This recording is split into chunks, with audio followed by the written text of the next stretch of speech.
let's actually start with the Bad Batch because Bad Batch ended about a week and a half ago. We got the season 2 finale, the two-parter. Um, we'll go to you first. Where do you want to start?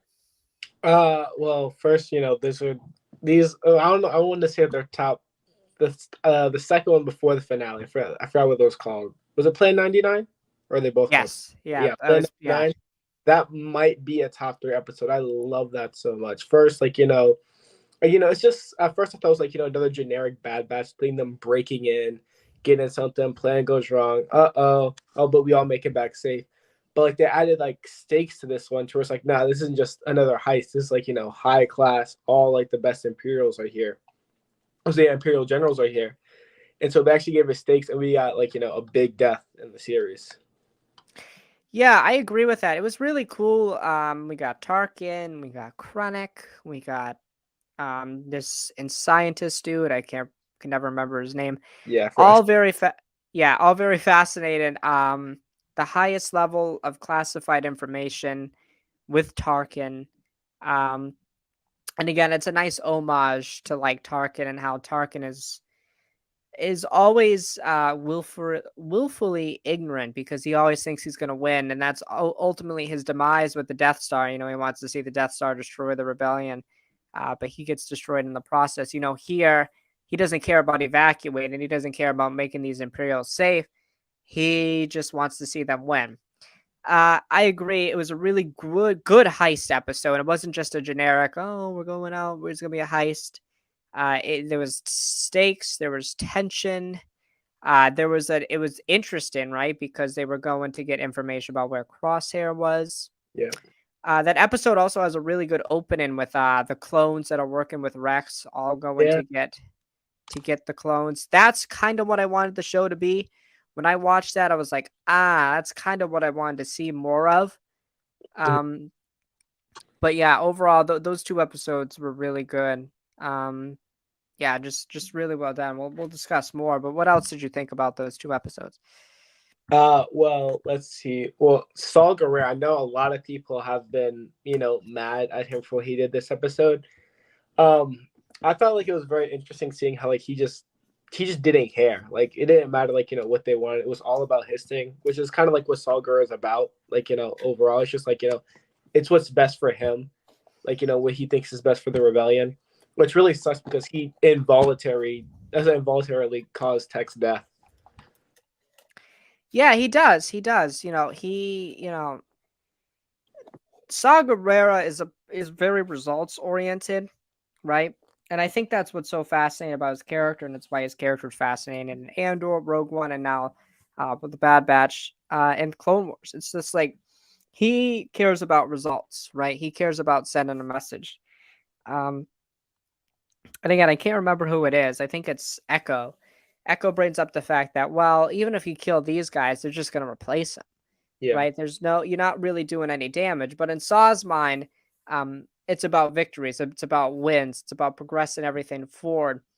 In his mind, the only way you can win is by directly defeating and destroying. That's how you have to send a message. Um, and it's just so interesting, the different philosophies. And it's always been a type of thing where, to me, like people have always tried to make it like Saw, oh, his ideals are so bad, he's morally corrupt. But to me, it's like out of everybody in the rebellion, Saw was really the only one getting results for a long period of time, Yeah. right? And until Mothma grew her rebellion. Um, but yeah, it was really good to see that. It was really a good twist. It was probably one of the bigger twists of the episodes. I thought, I was like, Saw Gerrera, that's really interesting. Yeah. But yeah, no, it was really good to see Saw, and I agree with that as well. But I think we got to talk about the elephant in the room, Tech's death. What are we thinking about that? I'm happy that they killed a member of the Bad Batch because like now I feel like there's like felt like there was real stakes. I'm also sad that it was Tech, which like I guess you could have seen this coming a little bit because like he got like I say the most development this season out of Mm-hmm. all the batch, so I guess you could see it coming. But like it was still I was like shocked. It wasn't I was like like sobbing everything. I was like dang, I didn't think they do that. I didn't think they take that big step to do that. That's crazy. I agree. it's really Rebels doesn't kill Kanan into season 4. Hmm. Clone Wars doesn't. Clone Wars kills characters, but they don't. It's an anthology show, so it's a little different. Yeah. They did it really early compared to Rebels, and it worked for me really well. Yeah. Tech started to form that relationship with Omega. Tech had some development. Tech had a little romance going. And I love like that it's called Plan 99. That's just so kind of cool to me. Oh yeah. And they do just a good job in that scene building up tension. Like, oh, there's no way. You're just like, there's no way they're actually gonna do it. They're gonna do it, and then you see like the fighters coming in, the droid made cockpits Yeah. that are mixed of separatist and Republic equipment coming in. You're like, there's no way they're actually gonna do it, and then they do it. And you're like, wow, that was a big step. Yeah, he was like running like on the platform back, and he felt like, oh my god, they're gonna kill him, and he hooked himself, and I was like, oh yeah, never mind. They wouldn't do all that. And like 3 minutes later, I'm like, oh damn, they did that. I think they killed the right member. You can't kill Hunter. Yeah. Echo really hasn't had development. Plus, you just got him back. Yeah. It'd be really stupid to kill Echo right as his character is getting development now. Right, I agree. Plus, Echo's the last one to Domino Squad. I mean, he's gonna die at some point. But like, kind of makes sense that he's still alive. That they wouldn't kill him. Wrecker wouldn't make sense because I wouldn't feel stakes. If Wrecker died, I'd be like, okay, cool. Yeah. Well, no, because in the second episode when they had everybody captured, that's what I thought there. See, I got a little too excited. I thought they were gonna start like killing all the batch. I thought it was it. I thought they were done. So I thought like was, like when the scientist is holding them hostage, Mega's like on top, and he's just like, oh, he's like, I got this one. You better come over here, or I'm gonna kill Wrecker. I'm gonna kill one of the batch. I thought he was gonna pop Wrecker and be like, yo, come down here, or Hunter's next. That would have been so crazy. I wish they did it so bad. Yeah, that would have been really crazy, but Tech's death really worked on a multitude of scales. I think the build up, the tension of the scene, his development, and where his character was, it made a lot of sense. It's not one of the saddest clone deaths, I don't think. It's not Five's level. It's not that level. It's up there, but it's not up there. No, I feel like it's like around the way I felt about like when 99 died. That's a good comparison. That's a really good comparison right there. Yeah, I like that. I like that a lot.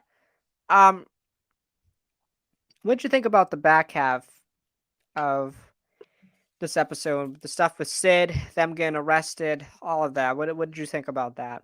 Yeah, well, I thought it was pretty, like, as we were saying the whole season, Sid was going to betray him at some point, and she betrayed him. I hate how she looked all sad. She's like, oh, man, like, guys, you left me no choice. Like, Sid, stop acting all sad, bro. Like, you got your money. Just, like, she was acting all sad, like, oh, man, I regret this choice. And then 2 minutes later, you said, you left me no choice. It's like, stop flip-flopping.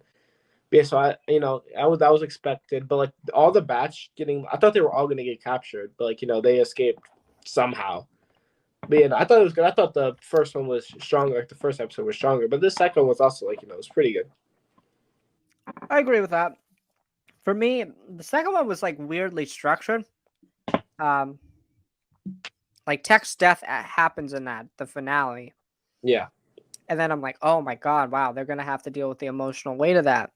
And I really love the first person of like Omega being brought back onto the ship as she's like unconscious, kind of. Yeah, it was kind of like the thing with Hunter back in the Cad Bane episode. Yeah, I really like that. That was really well done. And it kind of illustrated the doom and gloom. And then we have to have Omega deal with the death. Which, by the way, can we like leave somebody dead in this franchise for once? Not say he's alive. I see so many people saying, oh my god, Tech's left all his glasses turned off. They're going to find out the recording because his glasses are always recording. I'm like, please, there's no way. Even people are like, oh, if he fell into water. Falling into water at that height, you're still going to die. Like probably actually worse, if I'm going to be honest with you. It's probably with surface tension. Yeah, that's a lot worse, probably. Yeah. Yeah. it's just like I hope they don't bring him back. Like the death was it was good. Like it made me like it had good emotional weight and everything. Just leave it there. Yeah, it's like they literally show you how far down it is when Wrecker looks down. That is like thousands and thousands of feet down. Yeah, Like his body is literally like separated, right? yeah, Like bones, there are bones hundreds of miles away from each other. Yeah, he's dead. yeah. Even the scientist said this is all I could recover, meaning like bro couldn't find anything else. Which also you have to remember he fell on his back, most likely. He was falling backwards. Yeah, So like he like smashes. I mean, I'm not trying to get graphic here, but he smashed his head and like his the fall. The glasses directly don't hit the ground. Like his back of his head hits it, and then that's what smashes the glasses. So yeah, like he's cooked. He's dead. We're not getting no Darth Maul. Like he's not gonna have spider legs. yeah. Um, he's dead. And I wouldn't know. Somebody's like, "Oh, the Imperial scientists have him." Yeah, what? Like disembodied tech? They're gonna just use like 4 body parts.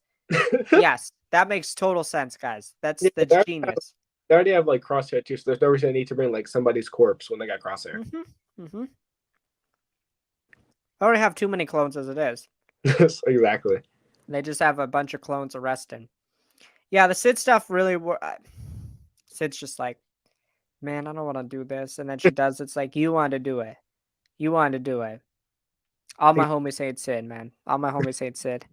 But yeah, I really thought they were gonna go the route that they were gonna kill them all too. I'm like, are they actually gonna do this? Are they really gonna like kill them all right now? Yeah, But they didn't do that. way too merciful. He was just like holding him at gunpoint every like time he was threatening somebody. I'm like, bro, take initiative. He was a really good villain though. He wasn't like a stupid villain, honestly. I Yeah, actually respected him. He was kind of menacing. He was like a better Rampart, yeah, right? Rampart, kind of corny. I didn't really yeah. like him. Hated Rampart. It was so cheesy. Yeah, I didn't like him. He was a wannabe Grand Animal, or not Grand, well, Grand Moff Yeah, Tarkin. he's like a mix of like Thrawn and Tarkin, where he tries to be like super cold and calculating, but like he just makes all these fumbles along the way. It's like, nah, bro, you're not him. I kind of like the cold, calculated scientist who's kind of a rogue scientist at that. I Mhm. kind of like that character archetype more, and it fits the show and where the show's going. So Omega is now on Mount Tantus. Let's discuss what happened there. So obviously, Omega finds her sister, who was working as a cloner, and she finds Crosshair as well. What do you think about that sequence, and what do you think about all this storyline moving forward? Oh, well, that clone thing, which it came out of right field. I know there were theories about that, but like, it was like 5 a.m. I was just like, I mean, like, okay, like, what do you want? Did they want me to be like, yo, she's the clone? I was just like, oh no, it's just all right. Hmm. I don't really know Yeah, what's future too. I agree with that as well. I heard theories about it. I heard people being like, "Yeah, she's the sister of Omega." And I'm like, really? Because to me, that what makes Omega interesting is she's the only female clone, Mhm. and she's a identical copy of Django. Besides them being different genders, Yeah, that is what makes her interesting. But now we got a sister that is clearly older and is around Boba's age, probably a yeah. little bit older, maybe. Unless she's accelerated aged, then like, yeah, it looks like she's around Boba's age, maybe older a little bit. Yeah, which I don't think she has the accelerated aging because Boba didn't have it. Yeah, Omega didn't have it, and this one may not have it. So I'm really confused about why they did this. What's the purpose of this? I felt like it Is was it just like a shock value thing. right? And I'm sure they'll expand upon it in season 3. And my thing, maybe it could be like Omega learns how to be a clone, like kind of learns about her past, learns about her history, learns more. We learn more about the Kaminoans through this, which would be kind of interesting. We don't know a lot about the Kaminoans, really. Mhm. We can learn more about cloning, like we learned about with the Zillo Beast here, with like what they're trying to do with the clones. Um, and we can just get more in general about why are there 3? Well, we know why Boba exists, but why do Omega and this sister exist? What is their purpose? Are there more of them? What is going on there with the female clone and them being identical to Django? What is that purpose? Like, and again, I kind of want them to build. I really hope that they go down the road as they find out more about themselves. Then they want to meet Django, but they find out, oh, Django's dead, so we got to meet Boba. And I kind of want Boba to be in the show at this point because Boba at this point is probably on his way, or is, if not already, the best bounty hunter in the galaxy.